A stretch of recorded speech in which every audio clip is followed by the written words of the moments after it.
여러분들 반갑습니다. 역사 한 수업입니다. 다시 한 번 더 수업을 나가보도록 하겠습니다. 여러분들 교과서 학습지를 꺼내보도록 하겠습니다. 교과서는 97쪽입니다. 여러분들 오늘 이 영상은요 97쪽과 98쪽에 해당하는 부분을 나가도록 할 거고요. 학습지는 3쪽을 먼저 펼쳐보도록 해보자. 학습지는 3쪽 복수 퀴즈를 진행해 보도록 하겠습니다. 자, 오늘 배울 내용은요 중국과 일본 근대화에 대한 내용을 잠깐 아주 살짝 맛보기로 찍먹해 볼 거고요. 이러한 근대화 정책이 우리나라의 세계관, 두 세계관이 나타나게 되고 두 세계관이 충돌하게 됩니다. 그 세계관에 대한 간단한 내용들을 찍먹해 보도록 하겠습니다. 결론은 오늘 수업은요. 찍먹 시간 여러분들. 여러분 부먹파예요? 찍먹파예요? 저는 찍먹파입니다. 여러분들. 부먹파는 눅눅하잖아요. 먹을 수가 없어요. 복먹은 괜찮습니다. 볶아 먹는 것. 그러나 부먹은 전 인정할 수 없다. 그래서 오늘 수업도 찍먹으로 가보도록 하겠습니다. 여러분들. 살짝 맛만 보도록 하겠습니다. 자, 저번 시간 배운 거 기억나시나요, 여러분들? 저번 시간 배운 인물 딱 하나만 기억하면 됩니다. 누구였죠? 모르면 흥 삐져요. 흥선대원군이었죠. 흥선대원군의 대내외 정세를 배웠습니다. 관련한 복수 퀴즈 한번 보도록 할게요. 첫 번째, 대전회통과 육전조례를 편찬했던 시기에 조선 정부는 군정의 문제 왜 균역법을 시행했다? 어떻게 생각하시나요? 정답은 X죠. 이 시기가 어느 시기인데 여러분들 대전회통과 육전조례라는 편찬했던 이 시기는 누구 시기? 흥선대원군 시기죠. 흥선대원군은 그러면 균역법 시행했나요? 아니죠. 균역법 시행한 사람은 영조였고요. 영조였고 흥선대원군은 군정의 문제를 해결하기 시행한 게 이 문제를 해결하기 시행한 게 뭐다? 양반까지 포함한 호포제였다라고 하죠. 호포제. 그래서 정답은 X가 됩니다. 자, 2번 병인년 프랑스 선교사 처형, 프랑스군 강화도 침략, 그 다음에 척화비 이 순서에 따르면요. 프랑스 강화도 침략과 척화비 사이에 어떤 사건이 들어가야 될까요? 제가 순서 다 6가지 있다 했죠? 어떻게 말했죠? 유병재, 병재야, 병호 신청하지 마라 라고 했죠? 그러면 첫 번째 이 병인년 프랑스 선교사 처형 이게 무슨 사건일까요 여러분들?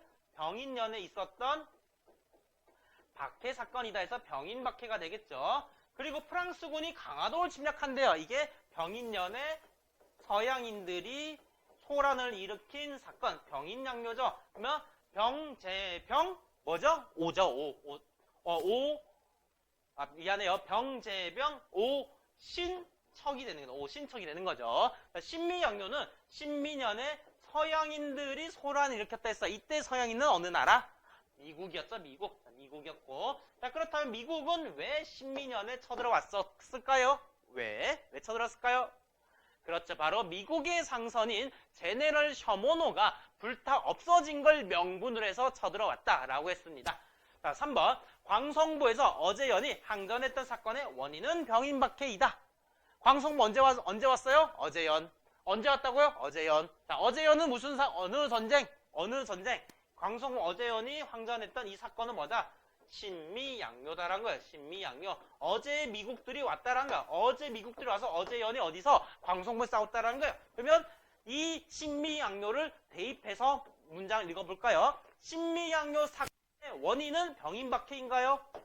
아니죠, 여러분들. X죠, X입니다. 신미양요 원인은 뭐라고요, 여러분들? 미국 상선 뭐? 제네럴 셔모노 사건이 불타 없어진 걸 계기로 쳐들어왔었다는 거고 병인박해를 원인으로 발생한 사건이 뭐다? 바로 프랑스군의 강화도 침략 사건이다라는 거예요, 여러분들. 언더스탠드 하셨습니까? 네, 좋습니다. 자, 그러면 이제 수능과 한능검 문제를 통해서 파악해 보도록 하겠습니다. 자, 가인물이 추진한 정책을 옳은 것은 먼저 가인물을 알 수 있는 힌트를 찾아야겠네요. 국왕의 부친인 가가 나란히를 맡았던 기간에는 온 나라가 벌벌 떨며 그를 무서워했다. 전국에 있는 성원을 철폐하라고 명하니 유생들은 하루아침에 근거지 잃었다. 또 두 번째 힌트가 있어요. 국왕의 부친이란 아버지. 이 국왕의 아버지가 정치 참여했던 것은 누가 있었을까? 자, 그 다음 가는 병인년에 천주교도 수천여 명을 죽였다라는 거예요, 여러분들. 병인년에 천주교를 죽였다. 이게 뭐였죠, 여러분들? 이게 뭐였죠? 병인년에 프랑스 선교사들을 죽인 병인 박해를 말하죠. 자, 그러면 힌트 다 나왔네. 병인 박해를 일으킨 사람이고 서원을 철폐하라 주장한 사람이면서도 국왕의 부친인 그 자는 누구냐? 바로 잘 삐진 흥선대원군이죠. 그러면 대입해볼까요? 흥선대원군이 추진한 정책으로 옳은 것은 1번 노급을 폐지하였다. 이걸 배웠으면 여러분들 뉴스페이퍼 뭐예요? 신문왕이죠. 신라의 신문왕. 2번 장용령을 설치하였다. 자기의 왕권 강화를 위해서 다른 군대를 하나 만들었습니다. 장용령이라고. 이 왕이 누구다? 정조다. 조선의 정조다. 3번 경복궁을 중건하였다. 이거 맞나요? 그쵸 여러분들. 왕권 강화를 위해서 경복궁을 중건하였습니다. 그러기 위해서 필요한 건 뭐였다 여러분들? 돈과 그리고 나무였다는 거죠. 돈을 얻기 위해서 뭘 썼다 여러분들? 원납전을 내게끔 강제로 기부하게끔 했고, 그다음 뭘 발행했었다 여러분들? 당백전을 발행했었다라는 거죠. 당백전을 발행했었다. 그리고 양반들의 나무들을 베어갔다라고 했습니다. 자, 4번 교정도감을 설치하였다. 교정도감은 여러분들 이것도 역시나 배웠습니다. 어느 시대를 또 떠올릴 어느 시대다? 교정도감은 고려시대다 여러분들. 고려시대의 어느 시기? 무인정권 시기다. 무인정권의 가장 대표적인 사람은 최씨입니다. 최씨 누구?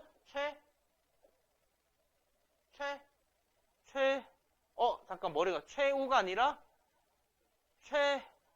왜 지금 저 수학 선생님 이름 나죠? 최규상 선생님이 아니라 미안해요. 지금 갑자기 머릿속에 사라졌습니다. 최충원. 최충원이었죠. 최충원. 자, 강동 6주를 획득하였다. 이거는 고려시대 서희와 관련된 서희. 그래서 정답은 3번이 되겠습니다. 자, 밑줄근 이 사건에 대한 설명을 옳은 것은 일단 사건에 대해서 알아봅시다. 매우 가난하게 보이는 강화도에 왔네요. 조선이라는 곳에 왔네요. 그리고 이런 책들은 어디로? 프랑스로 보내겠다랍니다. 즉 프랑스 사람이 강화도에 와서 강화도의 물건들을 프랑스 보내는 일이네요. 그리고 로즈라는 사람이 나오네요. 자, 로즈 제독이 해군 선장을 보낸 서신 일본이다. 프랑스군이 강화도를 침략한 이 사건. 여기 바로 아주 큰 힌트가 나오죠. 프랑스군이 강화도를 침략한 사건이고 로즈 사람이 나오네요. 이게 뭐다 여러분들? 이게 무슨 사건이다? 병인년에 서양 사람이 소란을 일으킨 병인양요다라고 하죠. 그러면 한번 넣어봅시다. 밑줄군 병인양요에 대한 설명으로 옳은 것은 1번 청군의 개입으로 종결되었다. 이거는 이모군란. 또한 갑신정변. 2번 재물포 조약의 체결로 이루어졌다. 어떤 사건의 결과 재물포 조약을 해서 일본의 군대가 우리나라에 주둔할 수 있게끔 허용한 조약이었습니다. 이 조약이 이 사건이 뭔가 바로 이모군란과 관련되죠. 이모군란의 결과 조선과 일본은 재물포 조약을 체결했었다는 거죠. 3번 오페르트 도굴 사건이 계기가 되었다. 이건 특별한 설명 어떤 건 하긴 어렵고요. 4번 양헌수 부대가 정족산성에 적을 물리쳤다. 이거죠. 4번이죠 여러분들. 또 있습니다. 병인양요 또 전투 벌인 거 어디서? 문수산성에서. 누가? 문수산성에서 한성근이라는 사람이 활약했었다라는 거. 이것도 병인양요의 한 내용입니다. 5번 영국 함대가 거문도를 점령하는 배경이 되었다. 이 배경은 바로 조선이 러시아와 비밀 협약을 맺은 거와 관련이 있는 겁니다. 조러 비밀 협약을 통해서 러시아가 조선의 영향력이 커지게 되니 이걸 견제하기 위해서 영국은 어디를 점령했다? 바로 거문도라는 섬을 불법으로 점령했다라는 거예요, 여러분들. 그래서 정리를 하면요. 프랑스군이 강화도 침략 사건, 로즈 제독의 힌트 등을 통해서 병인양요임을 알 수 있고요. 병인양요에서는 대표적인 전투가 뭐가 있는가? 양헌수의 정족산성 전투가 있고 또 하나가 있다면 한성근의 문수산성 전투가 있다라는 겁니다. 자, 여러분들 이해가 되셨습니까? 자, 그러면 복습은 여기까지 하도록 하고 오늘의 학습 목표를 알아보도록 하겠습니다. 오늘의 학습 목표는 총 3개입니다. 선생님 따라서 같이 읽어보도록 하겠습니다. 자, 첫 번째 읽으세요, 여러분들. 동아시아 국가들의 근대화 추진 배경과 그 내용을 그런가 보다 하고 들을 수 있다. 여러분들 그냥 들어보는 이건 듣는 시간이에요. 첫 번째는요. 두 번째, 제국주의 시대 속에서 동아시아 국가 놓인 상황을 요약해보고 나라면 어떻게 해볼지 서술해볼 수 있다. 좋습니다. 세 번째, 제국주의 시대 속에서 중도라는 2개의 세계관 특징을 이해할 수 있다. 안 들려요? 읽었죠? 좋습니다. 그 중에서 우린 첫 번째, 동아시아 국가들의 근대화 추진에 대한 걸 한번 알아보도록 하겠습니다. 자, 주변국의 근대화 추진입니다. 자, 이 사진 넘어가도록 하겠습니다. 이게 뭐냐? 저는 근대화를 말하고 싶습니다. 먼저 근대가 뭔지 알아야 된다. 근대란 중세와 현대 사이의 시대를 합니다. 근대는요, 중세의 특징이 사라지고 현대와 비슷한 모습의 나라 시기를 언제 뭐라 한다? 근대라고 합니다. 현대와 가까운 시기를 근대라고 합니다. 현대와 같은 정치, 사회, 경제의 모습이 근대 시기에 나타나기 시작합니다. 자, 그렇다면 그 현대와 같은 정치, 사회, 경제 모습의 그 특징이 뭐냐라는 거예요. 그 특징이 뭐냐? 그 특징이 뭐냐? 바로 이렇게 볼 수가 있습니다. 정치적으로도 왕권이 제한됩니다. 오늘날 왕 있나요, 여러분들? 있어요. 일본은 천왕이 있고요. 영국에는 왕이 있습니다. 다만 그들은 예전과 같이 모든 업무를 혼자서 다 처리하고 독재하지 않습니다. 왕권이 제한되어 있는 특징을 보입니다. 또 한편으로는 왕정이 폐지되기도 합니다. 즉 공화정이라고 하죠. 공화정 형태가 나타나기도 하고, 그다음에 참정권이 확대되면서 소수 지배계급만 누리던 정치 참여를 이제는 모든 국민들이 누릴 수 있는 국민이 공동체로 형성된 국민국가가 만들어진다라는 겁니다. 자, 사회적으로는요, 자연권을 강조하게 됩니다. 자연권에 대한 자세한 내용은 여러분 통합사회 시간에서 배워보시고, 오늘은 간단하게만 보도록 하겠습니다. 자연권은 뭐냐? 천부인권을 하늘에서 우리 태어날 때부터 갖고 있던 권리라는 거예요. 그 권리가 뭐가 있냐면 평등, 자유, 재산에 대한 권리입니다. 특히 평등 자유예요. 우리 인간은 모두 다 평등하고 그다음에 자유를 누리며 발언의 자유, 행동의 자유, 이동의 자유를 가질 수 있는 권한을 태어날 때부터 갖고 있다는 겁니다.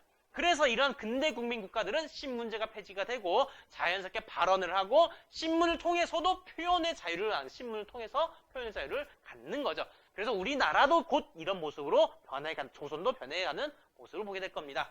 자, 경제적으로는요, 자본주의나 자본주의 여러분들, 즉 화폐 중심의 경제 모습으로 바뀌게 됩니다.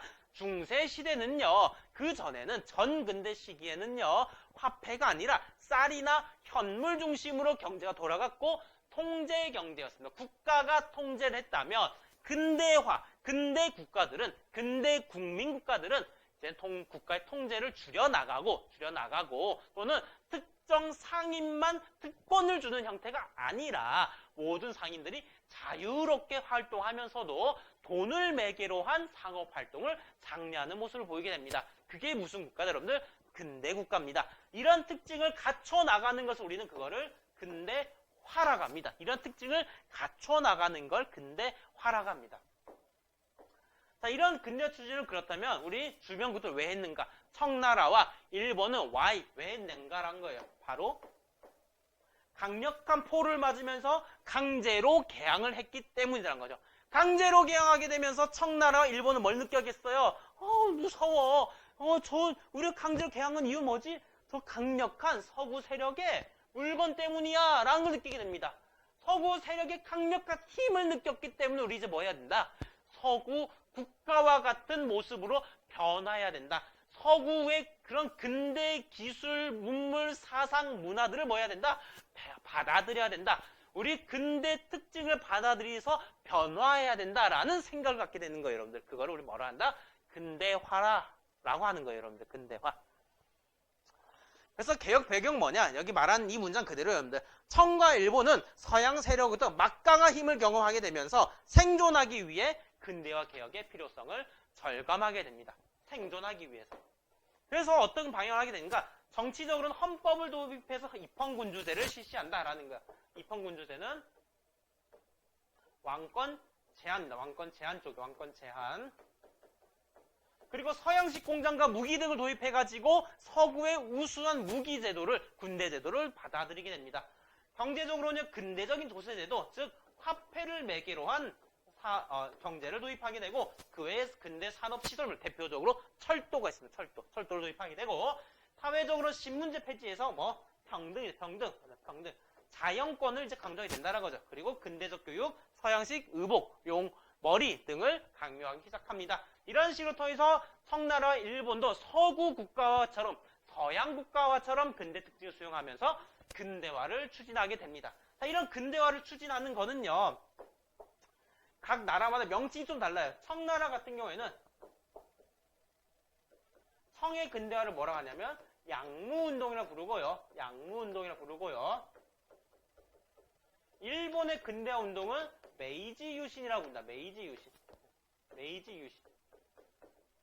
메이지 연간에 모든 법을 바꾼다라는 게 이게 메이지 유신입니다.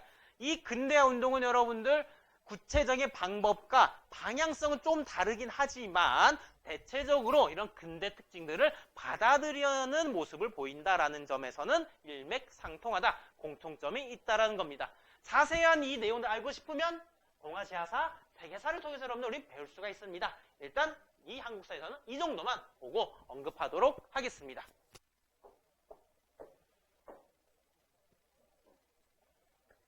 자, 학습지 4쪽에 이 내용이 있는데요. 이건 넘어가도록 하겠습니다, 여러분들.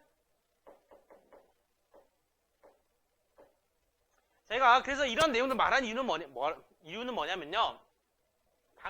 서구 세력에 의해서 강력한 포를 활용해 우리가 강제로 개항했다는, 어디가 청나라와 일본이 강제로 개항을 했다는 거예요. 강제로 개항했는데 문제점 뭔가? 바로 경제 침탈을 당하면서 경제 위기가 찾아온다라는 거예요. 경제 위기가 찾아오니 다시 항구를 닫을까요, 여러분들? 이런 세계가 급변하는 시대에 항구를 닫으면요, 우리는 다시 또 죽어야 됩니다. 그래서 어쩔 수 없이 개항을 하면서도 그들과 꾸준히 교류를 하며 서양을 배우려고, 서양의 특징을 받아들이려고 근대화를 계속 추진하게 됩니다.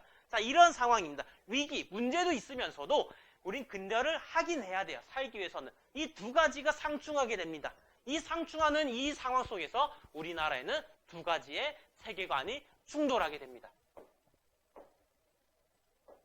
미안하다. 이거 보여주려고 지금까지 어그로 끌었다. 진짜 세계관 최강자들의 최강자들 싸움이다. 라고 해가지고 진짜 세계 최강자 두 개가 있습니다. 하나는 뭐냐?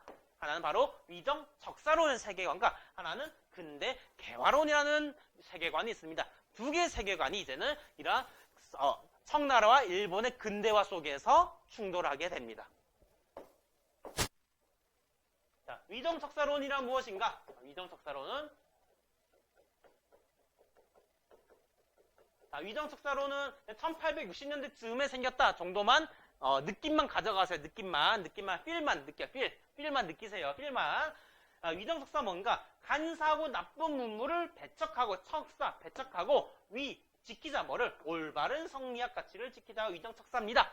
수업 때 다 이야기했죠. 대표적인 인물로 이항로, 기정진, 최익현, 이만손 등이 있는데 이들은 어떤 운동을 했는가 하면요, 통상을 반대하고, 그 다음에 70년대는 대항을 반대하고, 그 다음에 80년대는 대화를 반대하는 운동을 전개했고, 그 다음에 1890년대 가서는 의병으로 변화하게 됩니다. 이게 바로 위정척사 사상, 위정척사라는 세계관입니다. 경제 침탈이 있고 위기가 있고 문제가 있으니 뭐하자 얘들은, 우리는 이들과 서양과 교류하지 말자라는 주장이 나오는 거예요. 반면에 이쪽 근대 개화론자들은요, 이들도 비슷하게 1860년대에 되었습니다. 주장은 뭐냐? 말 그대로 문호를 개방하고 서양과 통상하고 서구 문물을 수용해 근대화를 추진하자라는 거예요. 경제 침탈로 인해서 분명히 문제는 있지만 그래도 우리가 생존하려면, 살아남으려면 어떻게 해야 된다? 우리도 근대화를 추구해야 된다. 개화 정책을 추구해야 된다. 서양 세력을 배워나가야 된다라고 말하는 게 뭐다? 그게 근대 개화론, 근대 개화라는 세계관입니다. 대표적으로 박수, 오경석, 유은기, 김옥균, 박용효 등이 있습니다. 이들은 강호도 조약 체결을 주도하고요. 그리고 개화 정책을 추진하고 갑신정변, 가보개혁, 애국개몽 운동으로 변화하게 됩니다, 여러분들. 이게 바로 근대 개화론자들의 주장을 보여주는 사료입니다. 사료예요. 자, 해서 오늘 수업은 여기까지, 이 영상은 여기까지입니다. 이거를 근데 제가 한 판으로 간단하게 정리해 보도록 하겠습니다. 제가 뭘 이야기했냐면요, 서양 세력이 침략하고 있다라는 거예요. 침략. 이 와중에 청과 일본은 큰 피해를 입었다라는 거예요. 그래서 청과 일본은 근대화를 추진했다라는 거예요. 근대화가 뭐였다? 청은 양모운동이었고 일본은 뭐다? 메이지 유신이다라는 거예요. 자, 이렇게 청과 일본은 서구 침략에서 생존하기 위해 근대화를 추진했습니다. 그러나 경제 침탈 또는 내정 간섭 등이 있습니다. 내정 간섭 등의 문제가 있었다는 거예요. 자, 이런 소식을 우리 조선도 당연히 들었겠죠. 들으면서 조선은 크게 두 가지의 세계관이 부딪히게 된다는 거예요. 문제가 있으니 우리는 이러한 서양 문물들을 배척하자라는 위정척사라는 세계관과 아니다. 우리는 생존하기 위해서 그래도 근대화해야 된다라는 근대 개화론자 등이 있다라는 거예요. 근대 개화론자 등이 나타났다라는 거예요. 위정척사파는 통상반대운동과 통상반대운동, 그 다음에 개항반대운동, 개화반대운동으로 이렇게 나타났고요. 근대 개화론자들은 강화도 조약을 체결로 시작을 해가지고 개화운동, 개화정책, 그 다음에 갑신정변, 그리고 갑오개혁 등의 형태로 해가지고 개화, 근대화를 추구해 나갔다라는 겁니다. 여러분들. 오늘 배운 내용이 이게 전부고 어차피 이 내용들은 특히 이쪽이 특히 이 내용들은요. 이 내용들은 다시 나오게 되니 그냥 찍먹으로 아까 말했다시피 찍먹으로 간단하게 느끼기만 하세요. 여러분들. 그러면 오늘 영상을 여기까지 하도록 하겠습니다. 모두 수고하셨습니다.